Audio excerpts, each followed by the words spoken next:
freshman receiver. I'll stop swearing. It was he was good. Wait, I've never even heard of him. Yeah, I don't think he played all year. I don't even know his name. Yeah, Cole Turner. He was a true freshman. He was solid. They're like, oh, they couldn't keep him off the field this year. I'm like, what are you talking? I think it's more that they lost like 5 guys. He never played. Yeah.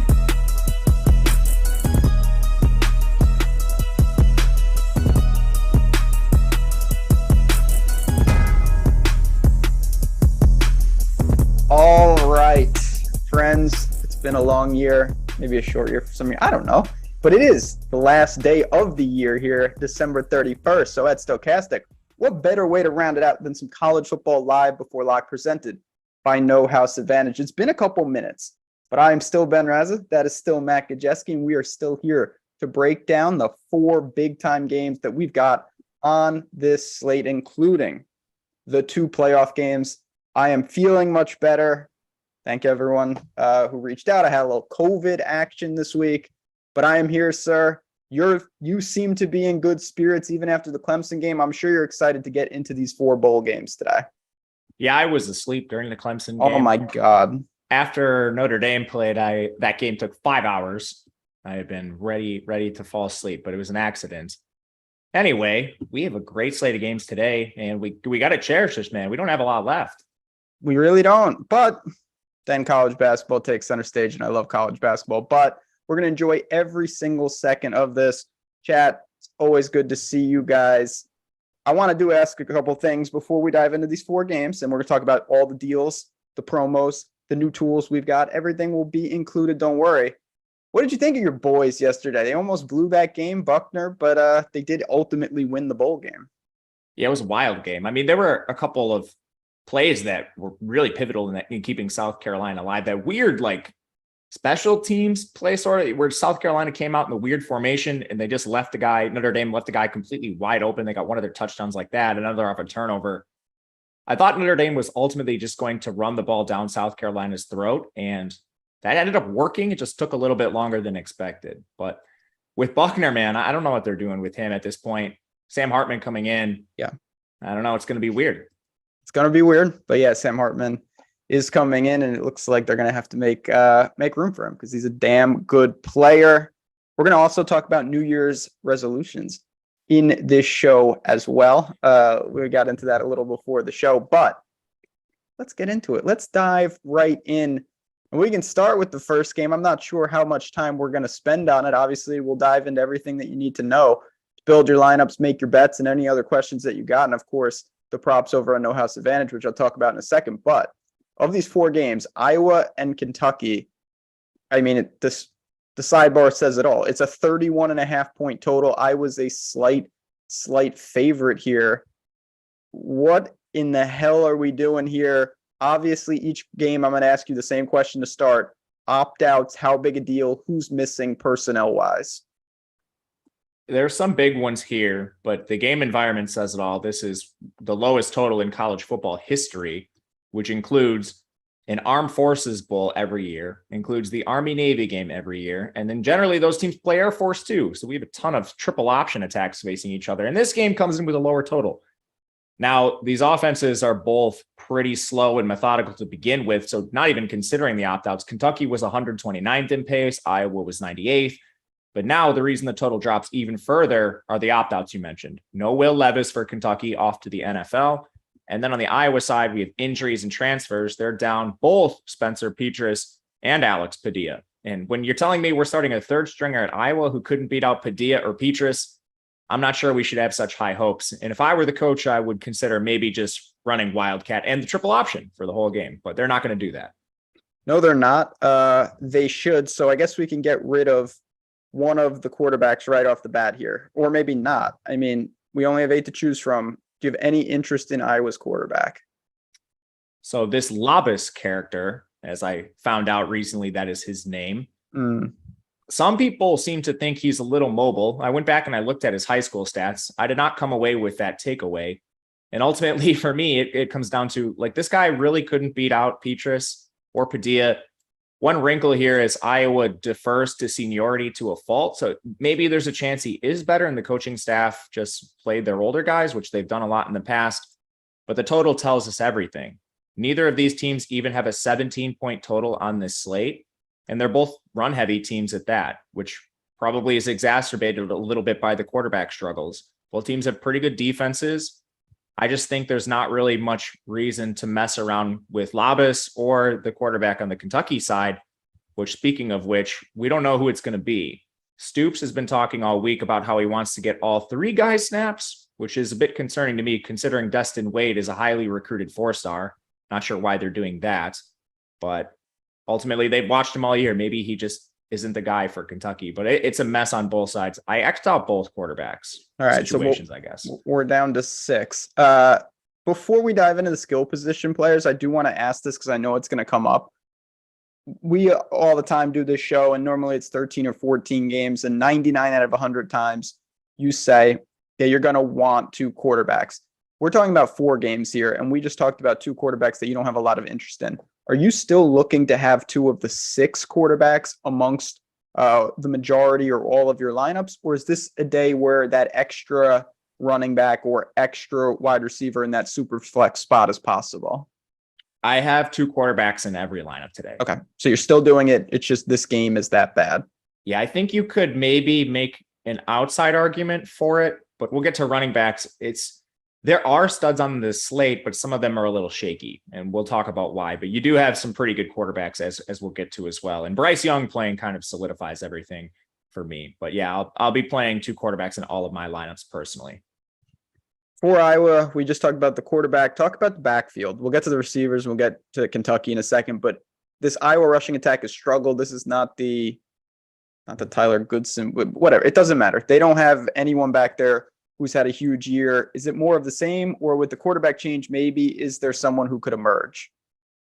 So they ran a 3-way committee through most of the year. The only time that was condensed even remotely was due to injury. So I think it's still going to be that committee approach. Gavin Williams is transferring out. He's not with the team right now. So instead of 3, I do think it's reduced to 2 between Caleb Johnson and LaShawn Williams. And again, speaking to the inability of Iowa's coaching staff to evaluate their player personnel, Caleb Johnson has run laps around LaShawn Williams efficiency-wise all season. But for the most part, it's remained a 50-50 committee. In recent weeks, you did start to see a slight break towards Caleb Johnson. Again, over the last 3 carry counts of 22, 22, 8, and 16, LaShawn in that span was at 1, 9, 11, and 8. So maybe this is more of your 60-40 split, 70-30 split, but both backs are going to be involved regardless.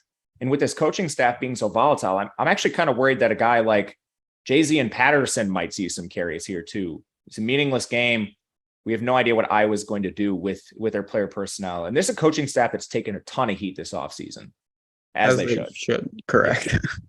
On the outside, Sam, if they have an alpha, it would be Sam Laporta. Is he going to, step one, who's available out there? It looks like he would be. He's very cheap, as every player on Iowa is. Are any of the pass catchers in play for you? Yes, they project well, and that's because it's a very tight slate pricing-wise. You essentially have to punt somewhere. And because these players have full-time roles, they do come up in projections. I think once we get to some other teams, we can talk about pivots. But if you're playing cash, I would probably play one of Laporta or Reganey just from the raw target volume. They're not going to have Arlen Bruce here, and Keegan Johnson, who barely played this year, is transferring as well. So that's also going to narrow opportunity. With Iowa, they run 12 personnel in almost every single play. Laporta is playing today. He had a 28.5% target share. I don't think he's going to be explosive, and I'm really worried about the quarterback situation, but he's probably going to see 10 targets. In his last game with the program, he's off to the league next year. I think he's your safest play, but even with that safety, what are the chances he gets you even 12 points here? Even on 10 targets, we might be looking at a 6 for 35 receiving, and we know neither team is projected to score points here, so touchdown expectation for anyone on Iowa is extremely low. For tournaments, I have no problem getting away from Laporta. The next guy I would mention is Nico Reganey. Without Arlen Bruce, targets should be funneled to him at the receiver position. The second tight end is Luke Leachy. He doesn't have a really strong role on the year. I think some people might be interested in him because of the 10 target game we just saw, but Laporta didn't play in that contest. I think he goes back to being more of a blocker in your secondary tight end. And the wide receiver 2 here is going to be some combination of Brody Brecht and Deontay Vines. I would X them out of my player pool. Do you anticipate having any lineups where you would have multiple Iowa? You're not going to use their quarterback, but multiple skill position players just for salary relief? Limit to 1. Limit to 1. Easy enough there. Anything else from this Hawkeyes team? Johnson, I think, is viable as a tournament punt. But again, I think you want to be careful and not play 2 Iowa guys. And I would prefer Laporta to him specifically. On the other side, you mentioned Will Levis not there. Who the hell is going to be throwing the ball? What kind of attack do you anticipate with Kentucky? And then they're missing some other key personnel outside the quarterback as well. Just talk to me about this Wildcats team. Yes, we talked about the quarterback. If you're throwing a dart here, it would be Destin Wade. He is very mobile. People, when he came out of high school, were talking about a positional change potentially for him, which honestly might be the case here. Kentucky's been very hot in the transfer portal market for a QB, so that's not really a ringing endorsement of him. And he also didn't start when Levis was hurt this year. They went to Kaya Sharon, who's a very under-recruited 3-star, more of a pocket passer, signal caller in the offense. But we don't know who's calling plays here. They fired Scangarello. Thank goodness. He was atrocious, completely torpedoed the offense. I think Destin Wade is more in play for showdown than anything else. For main slate, you're definitely not playing him. In the backfield, we have Chris Rodriguez opting out for the NFL draft. And then we have Kavasier Smoke in the transfer portal, which leaves third stringer Juton McClain as the preferred back here. I'm a little worried about his role. He's 183 pounds. So on the year when he did play, it was mostly as a pass catcher. He actually led the running back position in targets for this team, but he certainly doesn't profile as an early down grinder. And then your fourth stringer, Lavelle Wright, he's at least 200 pounds. So I think this is going to be a committee to some degree, but Juton McClain handling whatever pass game role that Kentucky decides to use today. And then maybe he handles a bit of the base down work too. He's played substantially ahead of Lavelle Wright this year, but I do think it's a committee to some degree. With the potential unknowns at quarterback, you mentioned, the mobility potentially of Destin. What does that leave Kentucky on the outside in terms of the pass catchers? So I was really interested in Destin Wade until Stoops said he's going to play all 3 quarterbacks for some reason. They have elite talent at wide receiver, which is why I was kind of interested in this team before Scangarello completely torpedoed it into the ground. 2 4-star freshmen in Barian Brown and Dane Key. Those were your top 2 receivers on the year. You had a premier transfer in Tavian Robinson, who unfortunately has been battling injury this year, but he's been practicing ahead of the bowl game. That's 3 good receivers. So if any quarterback could actually produce here, you could even backdoor your way into somewhat decent numbers based on the talent profile of these receivers. But ultimately, I don't see that happening. The books don't see that happening. Implied for just over 14 points. I think you could maybe use like a contrarian one of these pieces as a pivot off Iowa. If you're playing Laporta or something, like Dane Key's not that much more expensive and probably sees comparable targets, but it's very risky. And these guys are priced up a little bit more than the Iowa guys. I'm trying to limit this one piece from the entire game in lineups if I can. So, it's pretty clear. I don't even need to ask this. You're not looking to stack up the old 31.5 point total. No. Okay. Unfortunately, no. Unfortunately, I am going to watch the game though. It's going to be interesting. Let me ask you a final question. You have a lean on who wins the game? No. Neither do I. I didn't bet it, and I would bet Kentucky just because I would never bet Iowa. I don't do things like that, but it's a pretty rough situation. And I do think it's an interesting live betting situation if we get a good look at these quarterbacks to see what they look like, because who knows? I obviously haven't seen either of these guys play, but we got better games ahead. Bama and Kansas State. We're going to get into this. No house advantage props for this game. Going to talk about that deal in just a second as well. But let's talk about this. Alabama in the Sugar Bowl taking on Kansas State.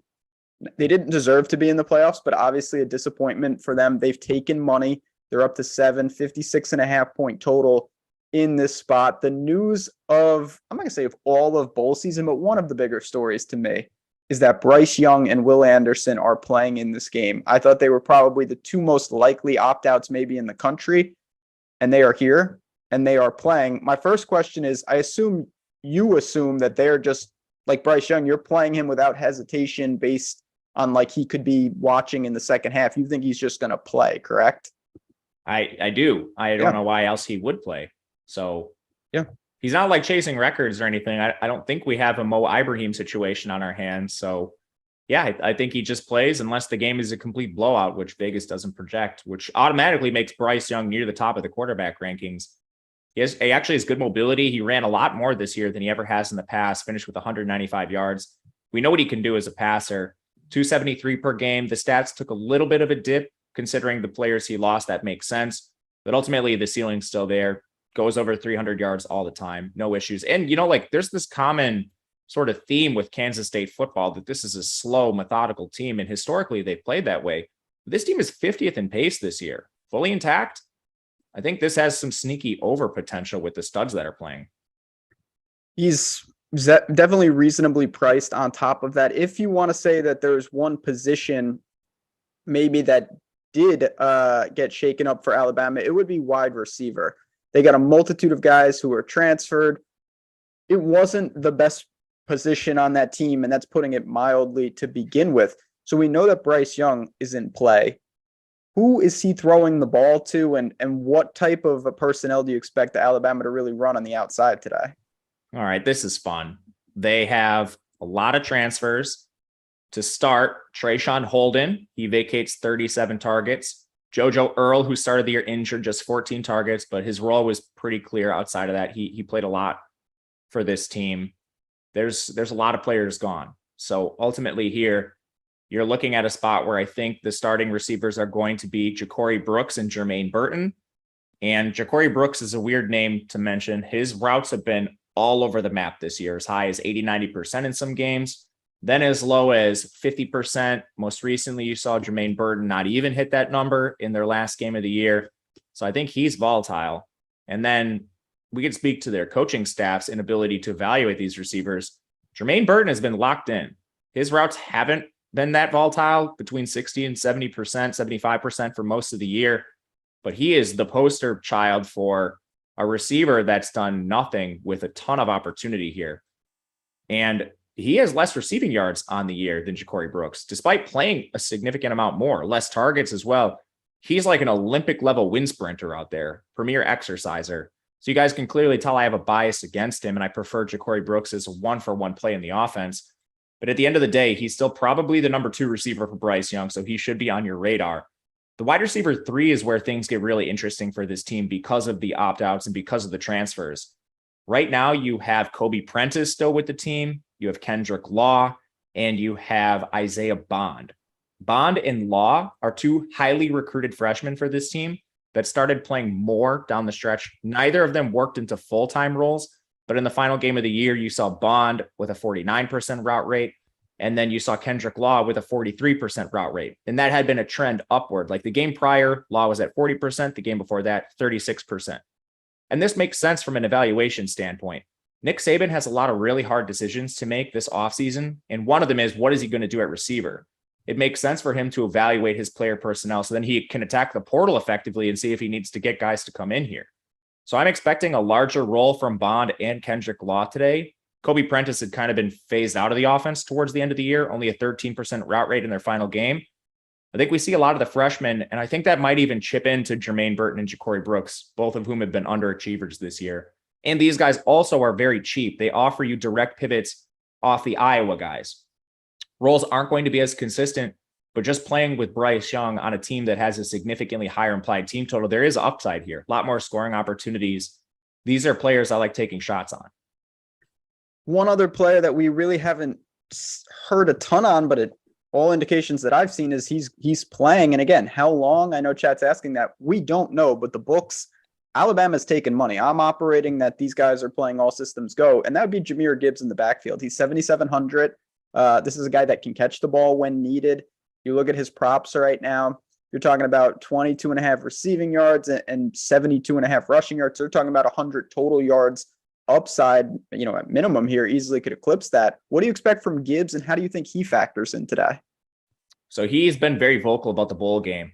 When he was with Georgia Tech, he never had the chance to make a bowl game, unfortunately for him. So this is his first one, which is meaningful to him for whatever reason. I mean, people like preseason or postseason accolades and playing in bowls. So that makes sense. Plus all his boys are playing in the game.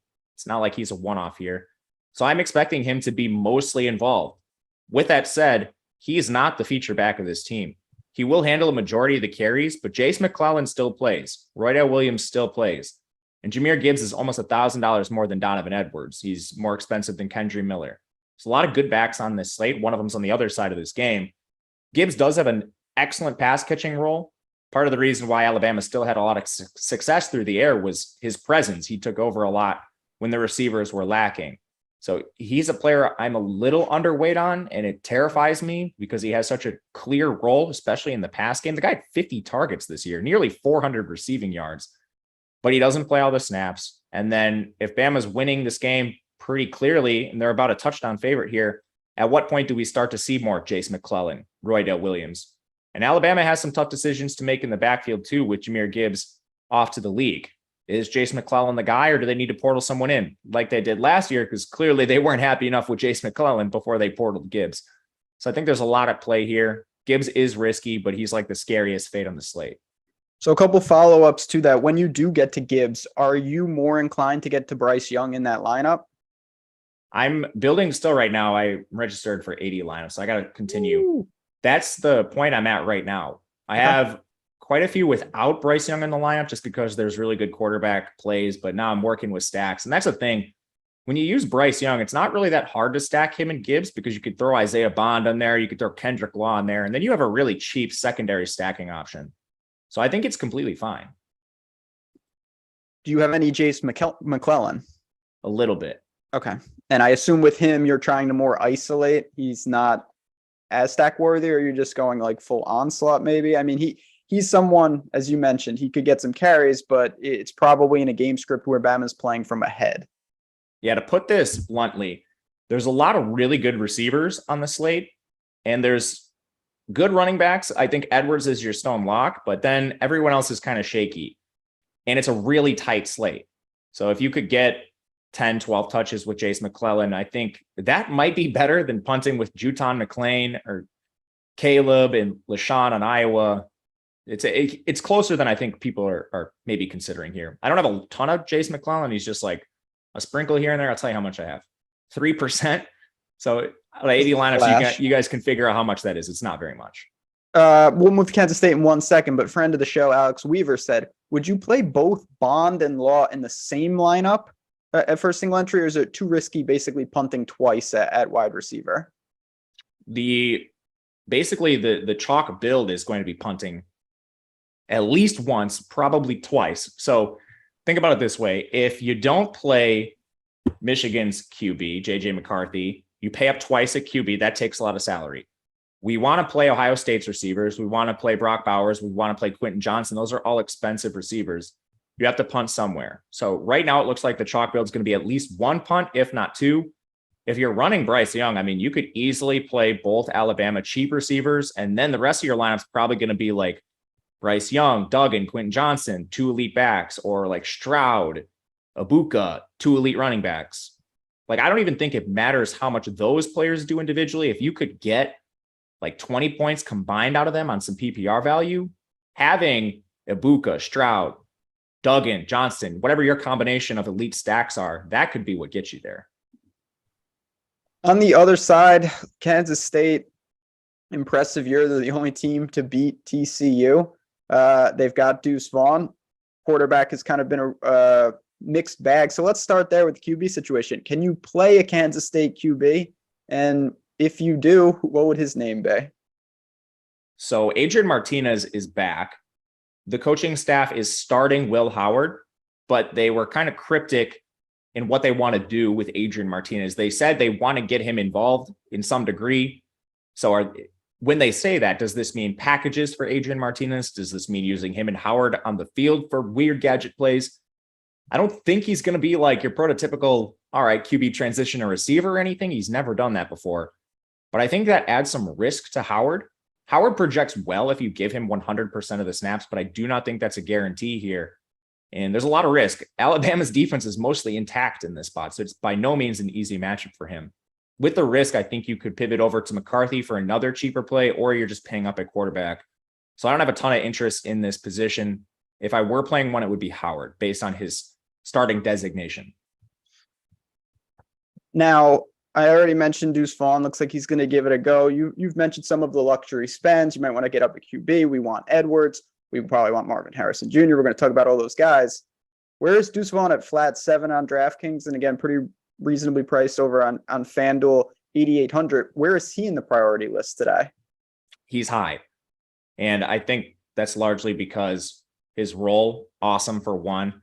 He's a little bit cheaper than Jahmyr Gibbs, and the salary goes a long ways today. So if you can save $700 from Jahmyr Gibbs and play Deuce Vaughn, that makes a lot of sense. Not to mention Deuce Vaughn's role is better. Just comparing the two, Jahmyr Gibbs, you're averaging 17.1 touches per game. Deuce Vaughn, you're averaging 25.1. That's a massive difference. 8 touches per game difference between these two backs. And we know that Gibbs has the elite pass catching role. Well, Deuce Vaughn does as well. 17% target share for Deuce Vaughn's actually higher than Jahmyr Gibbs. Averages about 30 receiving yards per game. This guy's electric in all facets. I'm not sure why he's playing in the game. He's another leaguer, but he is. And he arguably has the second best role in the slate behind Donovan Edwards at this point. So I have a slight preference towards Vaughn. He is going to be chalkier. And I'd expect the chalk build to be both Vaughn and Donovan Edwards, which makes Gibbs an interesting pivot. But if you're playing one lineup, I prefer Vaughn. On the outside, Malik Knowles was banged up, sub 6K. You've got Brooks. You've got some other guys. Are the pass catchers for Kansas State somewhere we even want to look, or are they just a little too pricey given what could be limited production? I think you could argue they're maybe a little bit overpriced, but they're pretty efficient. Again, people I think are a little slow to realize that Kansas State's playing a lot faster this year, 50th in pace. They play faster than Alabama. And that's led to more volume for these receivers. So Malik Knowles, he's kind of hampered by injury a little bit. So you see 5.3 targets per game. That's likely higher if he has a full complement of snaps in every single game. He's your stud. I would rather pay down just because you can get legitimate target volume from Phillip Brooks, or going even cheaper, you could get Cade Warner. He had 10 targets in the last game. Again, some of that because Knowles got hurt pretty early on, but that's a guy that still has a 19% target share in the year. That's pretty solid. Tight end Ben Sano, he wasn't always the number one tight end on the roster. They kind of split him and Sammy Wheeler to start the year, but he's now participating in 90+% of the routes, caught a touchdown in the Big 12 championship. Targets aren't going to be consistent, but at 3,700, how much worse is he than Laporta? He's certainly on a more exciting offense, but he's not coming off the field. He catches a touchdown or sees a few more targets. He could be another pivot off the Iowa chalk. And again, like he had a 7-target game in their last 4. He's going to spike on occasion for this team. Yeah, I mean, looking at the props right now, all the receiving yards props on No House Advantage for Kansas State guys are very, very pedestrian, 44, 42, 20, So one of these guys, it only could take a couple catches for them to kind of outdo their expectation. You mentioned the very moderately priced options. Final thoughts from this game before we turn the page to the playoffs? I don't think so. If you guys have a question, but I think we hit on. Oh, DJ Giddens actually has a pretty good role recently. We should mention him. If you're punting at running back and you're considering Juton McClain and the Iowa backs, Giddens at 4K, he's different than Deuce Vaughn. He's a bigger back. They'll use him on short yardage. His role has been increasing this year. When you look at his touches per game, 6.7. Here are his last 4 games. This is DJ Giddens, the backup.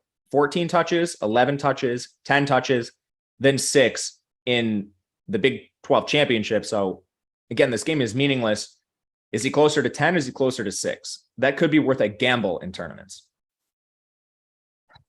This is a wild slate. Tight ends, question mark. I'm not sure exactly what it means. I mean, there's a lot of tight ends. It's a fun tight end slate. Latu season. Yeah, I mean, never thought I'd say that. Latu. Oh yeah, I forgot to mention him. Good call. Whoever said that in chat. Yeah, Clayton. Good people. He got a badge. He knows. We got elite people. Thanks, yeah, talk Clayton. About Latu before we move on here. He's going to the league, but he's playing in the game like most of Alabama is. And honestly, he probably has the most consistent role. So he got banged up towards the end of the year. If you look at his recent game logs, they're going to look pedestrian, but he was injured. He's now had a month to recover. When he's healthy, he participates in like 90% of the routes, which honestly no other Alabama receiver does. He's not like taking the top off a defense or exploding with big plays here, but he's very consistent. Those of you that watched the title game last year will remember that. He's a touchdown scorer, big body threat, athletic tight end too. he's kind of in that no man's land. So if you can find a way to get from maybe, Leitchi or Laporta up to Letu at 4,900, I think that's a good pivot. 1-2v2, and then I'm going to talk about how to get some extra money in the old account over at No House Advantage. JJ McCarthy and Bowers, or Bryce Young and Kendrick Law? I prefer the Bowers side. As would I. All right. I've mentioned No House Advantage a couple times. They are the sponsor of the show. And in addition to them just being a site where you can get in, get some overlay, you're projecting, if you like player props, if you like to use the tools that we already have built in, check out nohouseadvantage.com. You go over there, and what you're building lineups where you're projecting over under various stats for players. And you're getting that multiplier. So if you do 3, you're getting 5x. You do 4, you get even bigger payouts. And in addition to that, link in the description of this video. It takes 2 seconds. You go down there, you're going to see it. It says get up to $100 first match deposit bonus with the promo code Stokastic. You click that link, you sign up, and when you do that, you get your deposit bonus. Now you're going to have some money to play with. When you go over there, you're going to be using the same information that we're talking about here for the traditional sites to build out these lineups. And if you hit 5 for 5, 21x, that's some serious cash. I have a video posted. Obviously, Matt does a ton of great work over there, and all the tools that we have on the site that Alex and the data team do.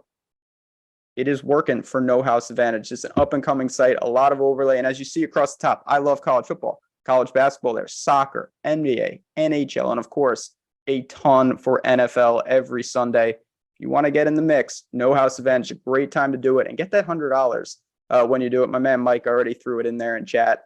He knows the drill. Veteran behind the glass. All right, 2 down, 2 to go. The boys made it. TCU is here as they should be. They're an underdog as they should be. 7.5 points against Michigan, 58-point total. I think this is the, what is this, Fiesta? I don't know the names of the bowls, but I'm pretty sure this is Fiesta Bowl. It doesn't matter. What we do know is obviously this TCU team has answered the challenge more often than not. They've been on the majority of slates that we have talked about. So where does Max Duggan? Let's start with the man himself. He made it to New York. He's going against an elite defense. Is he a priority for you today? Is he in play for you today? How do we go about attacking the TCU quarterback? I think he's an excellent tournament pivot. Based on projections around the industry, looks like if you just blindly ran them, you'd mostly be getting JJ McCarthy and Stetson Bennett. So we have pivots. We talked about Bryce Young, and we'll talk about Stroud, but I think Duggan should be included in this conversation. You have a TCU offense, which I think their play volume has been depressed this year because of their early season schedule. They've been playing fast lately. They jumped all the way to 38th in pace. This is an exciting offense, and I think they benefit more than any other team on the slate from the month off. They had a very early bye, and essentially all their main skill position players were nicked up towards the end of the year. And it's not just Quentin Johnson who missed a game, but Darius Davis missed a game. Tay Barber missed a game. Kendry Miller battled injury, and so did Duggan. And we saw that affect his mobility down the stretch. When he's fully healthy, this is a guy they'll use on a lot of designed runs. He has designed run counts of 7, 2, and 8 in the last 3 games. That 2 design run game was against Iowa State in a complete slaughtering, so they just flat out didn't need to use him to that capacity. 404 rushing yards. He's got a great floor there. Very efficient as a passer, averages 255 yards per game on 28 attempts. Matchups, not great. Michigan's defense has been very good all season long, but they've also been exposed at a couple points in the year. I'm old enough to remember the Illinois game they should have lost. If it weren't for a blown penalty call, they would have lost, and maybe this conversation is a lot different. But we're talking about DFS here, not betting, not who's winning. Duggan has the most exciting skill set of the elite quarterbacks based on the combination of his mobility and the offense he plays in, allowing him to be efficient as a passer. Yeah, I mean, he's had a couple games where he's crossed the 100-yard mark on the ground. I'm not calling for that by any stretch, but it just shows what he's capable of. He has got big-time playmakers on the outside. I want to take you there first before I ask you about Kendry Miller. You mentioned Johnston, Davis, Tay Barber. I mean, they've got these guys. Johnson's 6,500. It seems like a pretty reasonable price. Again, Michigan's defense is outstanding, but TCU's answered the challenge more often than not. Texas limited them a little bit, but that was really the only game. Looking at the receivers, Quentin Johnson is probably 1,000 underpriced, considering the role he has when he's fully healthy and the role he has when he's injured. He came out about 2 weeks ago and said he was at 90%. Duggan did an interview, I believe 2 days ago, and said Quentin Johnson's close to 100%. I mean, this was an ankle injury that was limiting him, but he was still able to play through. He's now had a full month to get healthy. He's been practicing, which is a good sign. It's not like he's a game time decision, hasn't been practicing. He's been out there. So we've seen him with monstrous target games, well into the double digits. In a game that matters here, I think that's probably closer to where you see him. I mean, he also projects well. So Quentin Johnson, great play, elite stacking option. I'm willing to play him as a one-off, completely fine. Once you get behind him is where things get a little interesting. Through most of the year, Savion Williams was the number 2 from a route perspective, but he was always more of the wind sprinter, gadget guy. They use him downfield a lot. He's got good speed. And they had Darius Davis and Tay Barber as more rotational receivers. But towards the end of the year, that flipped a little bit. In the most recent game, the conference championship that mattered a ton, obviously, you saw Darius Davis and Tay Barber each at 2/3 of the routes. That's probably about where they're going to be. I wouldn't expect more than like 70% for these guys. But Savion fell below 50%, 48% to be exact. I think you're still trying to get up to Darius Davis and Tay Barber among these 3 ancillary guys if you can. But ultimately, if you're running projections, you're not going to get a lot of them. You have to force them in your lineups. That makes them pretty good tournament plays here. It's not like the target distribution has been all that clear behind Quentin Johnson. So you're gambling on it, but it's a situation I like to potentially target here. Kendry Miller in that backfield. He's been fantastic all year as well. Is he in the same kind of vein as Johnson of he feels underpriced? You could use him as a one-off. Are you looking to him in Dugan lineups? How do you go about playing Miller? Or are you saying, you know what, Michigan, they have basically shut down every rushing attack. They're allowing just like 2.9 yards per opponent rush. Do you not want to mess around with the TCU backfield? Great GPP play. Doesn't project as well as Edwards on the other side. Vaughn, even Gibbs, for clear reason. This is a team that will take their foot off the gas at times. That does not project to be the case today. But you see the running back expand, the position expand a lot when they're winning games. That's where you see Amari DeMarcado come in. You see Imani Bailey. When games are tight and competitive, that doesn't happen at all. Evidenced by the conference championship where you saw Kendry Miller out-touch Amari DeMarcado 19-5. And we've seen him well above 20 touches numerous times this year. Generally, that comes in the games that are kept more competitive. I think his role was limited down the stretch due to injury and due to a couple blowouts. And when you have a guy who's priced as, you know, a 70% committee back who could see 90+% of the work, I think that's a situation we potentially want to buy. He's also hyper efficient. And speaking to the strength of schedule here and Michigan being one of the tougher opponents, I think TCU is the most difficult strength of schedule in this game. They played really a gauntlet of opponents through the Big 12. Michigan has one key data point, that's Ohio State, and the rest of their matchups aren't all that telling here. So Kendry Miller averaging over 100 rushing yards per game, does have a decent floor as a receiver. I think he's fine as a pivot here. All right. We're going to move to the other side in just 1 second, but this is a good question from Jake. How do we feel about running Dugan by himself? I don't think I have any of it, but I think you could because he's mobile. I like that for tournaments. I don't think that's the optimal build by any stretch of the imagination, but there are weird outs there that you could do that and change it up. So I wouldn't shy away from that if you're building a bunch and you want to be different. Dugan had a 3 rushing touchdown game last year. I remember it vividly. They'll use him around the goal line. Yeah, there's no doubt about that. On the other side, Michigan, looking at our tools, it seems that Donovan Edwards might be and probably will be the highest owned player on the slate. You think that's warranted? Yeah, I think he should be 99% owned. Okay.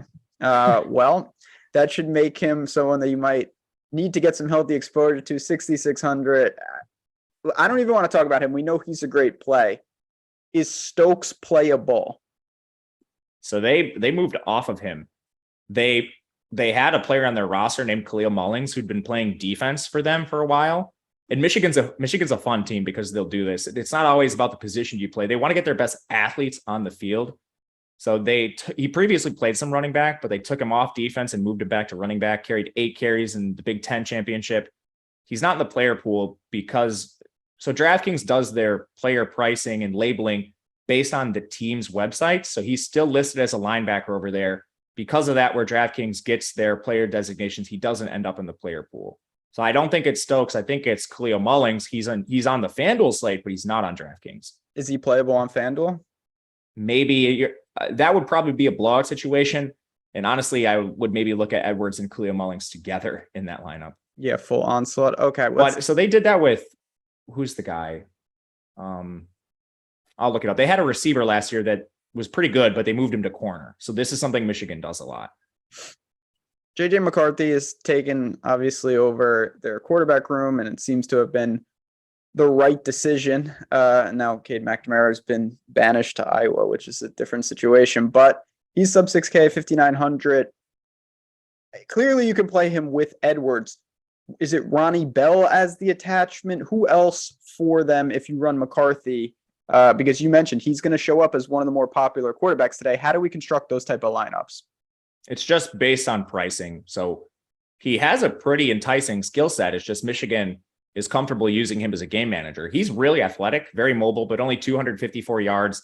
They'd rather just use Edwards. Makes sense. Edwards is awesome.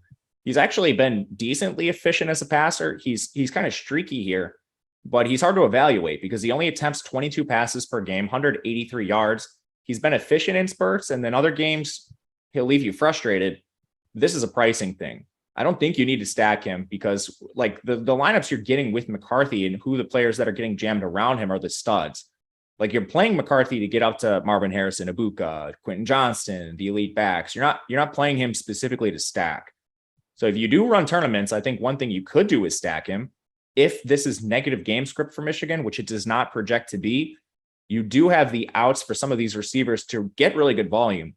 Like just mathematically, Ronnie Bell averages 6.8 targets per game, but he's a 28% target share. If you get thrust into a negative game script with Ronnie Bell and he retains a 28% target share, you might be looking at 14 targets. Not likely, but it's at least worth mentioning for those of you in tournaments. Just know that you're dealing with a highly owned JJ McCarthy, and a lot of the lineups where he's in are going to have him naked. Outside of looking at Ronnie Bell, I have a lot of interest in Luke Schoonmaker and Colston Loveland, the tight ends. Schoonmaker had been the starter all season long, got injured, came back, and last week, 75% route rate. It's a little noisy because Colston Loveland got injured in that game. They started using elevated rates of 12 personnel, so I think you see both on the field quite a bit here. But I do believe Schoonmaker is the starter over Loveland based on the previous body of work, basically the whole season where Schoonmaker had been the starter. And he's second on the team in targets, 4,200. I mean, he's 200 less than Laporta. I don't have any issues playing Schoonmaker over Laporta just straight up for the sheer upside that he could provide with a significant. They can apply for 20 more points. Yeah. This is a different type of environment from that one extreme game, no doubt about it.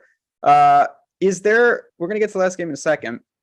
Is there anyone at the flat min in any of these games that you think belongs in the conversation? No, there's no flat min player in play. DraftKings did a pretty good job pricing. Is RJ Garcia in 4K state? I have no idea. I haven't seen. He's the number 4 receiver. He played when Malik Knowles got hurt. Yeah, I was going to say Knowles looking like he's good. Do you think play a good amount today? Can you play McCarthy and Edwards together in tournaments? I would say yes. Yep. Vaughn or Miller? It would be Vaughn for me. Vaughn for me. All right, let's get to the last game here. And before I do, because I got some hot takes. So 2 things, 3 things, maybe even 4 things. 1, everyone have a safe, happy, healthy New Year. Of course, I want to say that in case I forget. 2, we're going to hit that like button for an awesome season. We're going to push it over 100. I know we are. We appreciate you guys showing support. Make sure to like and subscribe this. And then 3, if you are not able to play on No House Advantage, say you're in a state that doesn't have that, but they got a little legal betting like New York. BetMGM and us here at Stokastic have partnered up, and we have a deal right now. Again, this is why you always want to go to the description of these videos just to read what we've got going on. Get and this is what it says. I'm reading it word for word. A free 2 months, which is a couple $100 value of Stokastic Plus Platinum and a $1,000 risk-free bet when you register at BetMGM Sportsbook and make your first wager by following that link. So if you're in a legal state with BetMGM, if you click that link, even if you're not a big bettor or you're just getting into it, you're going to get 2 free months of Stokastic Plus, which is all the tools on the DFS side for all the sports for 2 months worth. I mean, what's there to say? It's a win-win. In addition, you're getting the risk-free bet of up to $1,000, which is fantastic. But this is an opportunity to really save. We obviously want people to stick around after the 2 months, but this is going to be dropping in 2023 to 1 month because that's a lot of time for people to have all our tools, and we work very hard on them. We believe in them. In addition, you're getting on BetMGM with that risk-free bet of up to $1,000. Take advantage. Link in the description of this video. Here we go. Ohio State, Georgia, the Peach Bowl. Neutral site, Atlanta, Georgia. That's real good. 6-point spread here. Obviously, the undefeated defending national champions are the favorite, the healthiest total on the board. Let's start with Ohio State. Last time we saw them at home, did not answer the challenge, kind of exposed. They still have one of the best offenses in the country, first in yards per play, 9.4 yards per pass attempt, averaging north of 40 points per game. Stroud, Harrison, all these weapons. Got to be good tournament upside here, even against Georgia's defense. Without a doubt, you mentioned it. Elite passing attack. The only issue with Stroud is he doesn't have a lick of mobility, won't run even if he can. He's expensive, but ultimately we want to play these receivers, so I think we want to include Stroud. And Georgia's shown cracks at times this year. Like Bo Nix moved the ball on them pretty well. They had a lot of turnovers, which kind of limited them. So you have seen Georgia, and I want to phrase this carefully, show cracks. They've been very, very good this year. That's enough for me to play Stroud in some tournaments. I'll stack him with any of the top 3 receivers, Harrison, Ibuka, Fleming. Fleming is the wide receiver 3, but he's significantly cheaper than Ibuka and Harrison, so I think you can get to him if you need to. But there's not really much to say. These are some of the elite receivers in the country. I think we want to be playing them to some degree, and stacking is a way to be contrarian because I don't think Stroud's going to be very owned.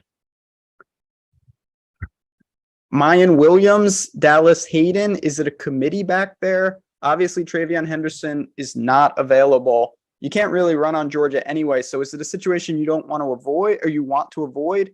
Or do you think there is someone maybe in that backfield that could get the volume and actually have some success against this front? So Mayan returned to practice yesterday. He's been sick. That's an issue. He's the lead back when he's healthy. I don't know what the workload looks like with him sick. He was injured at the end of the year. I think he offers the most upside. Like they'll use him as a feature back. In their 4th most recent game, he had 26 carries, but he hasn't been healthy since then. I think the number 2 is Chip Trayanum. They used him well ahead of Dallin Hayden last week. Chip Trayanum listed as linebacker on the team's website, not on DraftKings. Dallin Hayden, I think, is the 3. To what degree? That is complete guesswork at this point, debating on how healthy you think Mayan Williams is. Anything else? Sorry, go ahead. No, please continue. No, you're just guessing at the workload, but I think Mayan Williams has by far the most upside. Any cheapies on Ohio State? I mean, I don't see anything, but no. Okay. Best 3.5 play on DK. It's got to be one of those. Bond. Bond. I was going to say, I don't know what law is. I don't have it in front of me, but yeah, there you go. One of the cheap receivers from the earlier games. Where we want to go there. Caleb Johnson or Schoonmaker? Schoonmaker. Is Tavion Robinson in for Kentucky? I believe so. I know he's banged up, but he's playing, right? Yep, haven't seen anything saying otherwise. All right. The dogs. You mentioned, and I did some videos over on the Odd Shopper YouTube. By the way, if you like betting, go to Odd Shopper YouTube and check out what me and Matt and the whole crew are doing. And I'm not bashing. Somebody tweeted, I don't know who this guy is, but allegedly he's a beat reporter for Kentucky. If things go awry for Hawkeye's quarterback, veteran tight end Sam Laporta may have to take reins under center. Honestly, I think that's a bad thing for him. Yeah, why would you want him to be the quarterback so he can hand it? That's not going to help him. No. But anyway, that's funny. That's funny and just sad. That just shows where we're at in life, wherever Iowa is, Ames or Iowa City. Anyway. Georgia is fantastic. I'm not trying to poke holes in them either because they've answered all the challenge. I thought their schedule at times was a little meh because they play in the East. But there's no doubt that Stetson Bennett and his cast of characters are going to be ready. Bowers is unbelievable. Talk to me about a team that's always difficult on a 14-game slate because they're 40-point favorites and they don't have huge volume versus a 4-game slate here. Who do we want to focus in for Georgia? Is it Bowers first? You mentioned Bennett is clearly playable as well. Bowers first. With Bowers and Ladd, their target shares, routes run, everything increases in competitive games. This is inside a touchdown for the spread. They're the top two guys you want to get to. I prefer Bowers just based on efficiency. They're very close in price. No issues there. Things get a little crazy beyond that. And for the record, I think they're two of the better plays in the slate at their prices. From there, it gets a little weird. You have 12 personnel a lot. That puts Darnell Washington on the field about 50% of the routes, which means your wide receiver 2, which has been Marcus Rosemy-Jackson, is also at about 50% of the routes. Now you have A.D. Mitchell coming back for his second game. He nearly cracked 40% of the routes in his first game. So how much does that take away from Marcus Rosemy-Jackson? Those guys are volatile, but really high implied team total here. I think you can take shots on Darnell, Jackson, and A.D. Mitchell as cheap plays off of the Iowa chalk. McIntosh and the rest of this backfield, how does that go? Do you expect a different type of volume, or is it always going to be kind of a multitude of guys handling the rock? That's exactly it. They do not change that. It is very frustrating, but it's just the way it is. You would need crazy touchdown luck, I think, for one of these guys to have a ceiling over the backs we have on the slate. Do we know if Ladd is fully healthy? He's been practicing. That's all I can tell you. Is Adonai Mitchell a good punt for Georgia? I think for tournaments, he's fine. Yeah, agreed. All right, a couple things here. Bond or Law? Bond. Very Bond. close. I don't feel good about that. Yeah, but I don't feel good about it where there's a clear answer, but I'm comfortable with either of them. Agreed. As a pay down. Favorite cheap running back and wide receiver? Juton McClain and Bond. Juton McClain and Bond. Last minute out news? No, nothing. But as always, these games, this is one thing I do want to talk about normally, particularly on DraftKings. We're playing, a 12 p.m. lock, 3:30 games. The last game is 8 o'clock. So if there are things, make sure you order it and be ready to pivot if some of this news comes in, because I haven't seen anything, but you never know. News could be breaking throughout the day. I said I had a pretty good today with it being playoff teams. I would hope. Then most of the news we already have this morning. So if you're drinking for the new year, I think you'll be all right. Yeah. If you had to take a running back from the last 2 games, who would it be? It would be Edwards. Without a doubt. Be Edwards for any game. Yeah. It's clearly Edwards. I said I had a hot take. We only got a couple minutes left. And then I want to ask you about your New Year's resolution, and we'll answer any questions. Ohio State's going to win.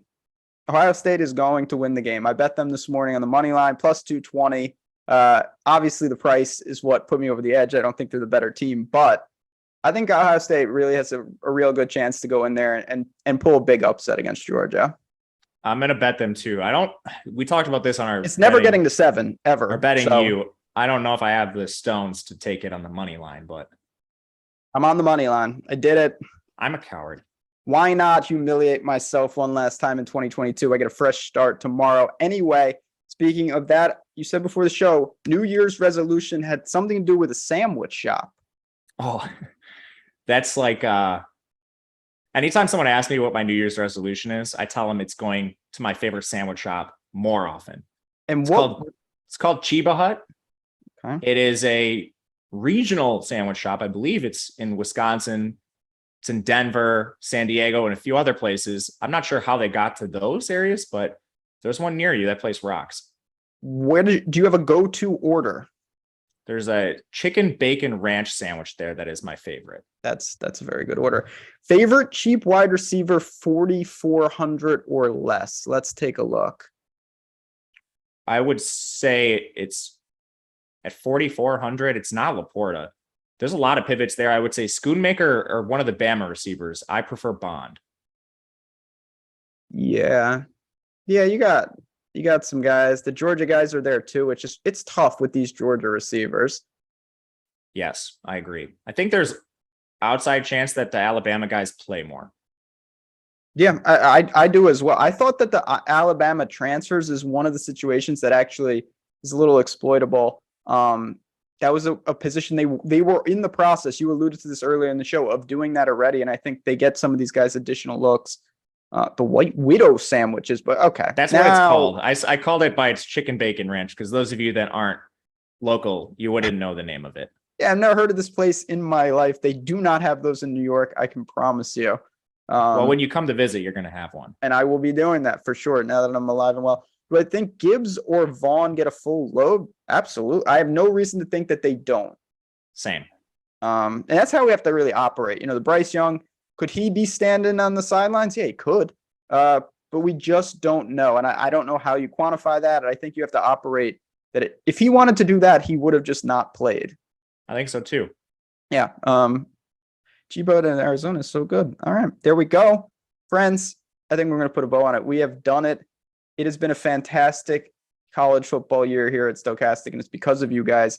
Again, we can't thank you enough. Me and Matt and Mike, we've had a blast doing this show all year. And of course, after this, we're going to turn the page to 2023. There is a national championship that will be upon us, and we'll be doing a show. So you will be seeing us again. You'll be seeing us for March Madness. We're not going to be strangers. If you do have any questions, though, at Matt_Gajewski, at DFS on the Twitter sphere. Of course, you can get us in our access in our Discord. Go right on the homepage. You get that. You hop in, free for a week. There's sandwiches on the screen. We've got it going on here at Stokastic. But once again, just want to say for everybody out there, no matter what you're doing, if it's been a horrible year, the chance to turn it around. If it's been a great year, I hope you keep it going in 2023. Everyone stay safe. Everyone have fun. Everyone enjoy the games. And of course, we will talk to you in the new year. Good luck, enjoy, and thanks as always for tuning in.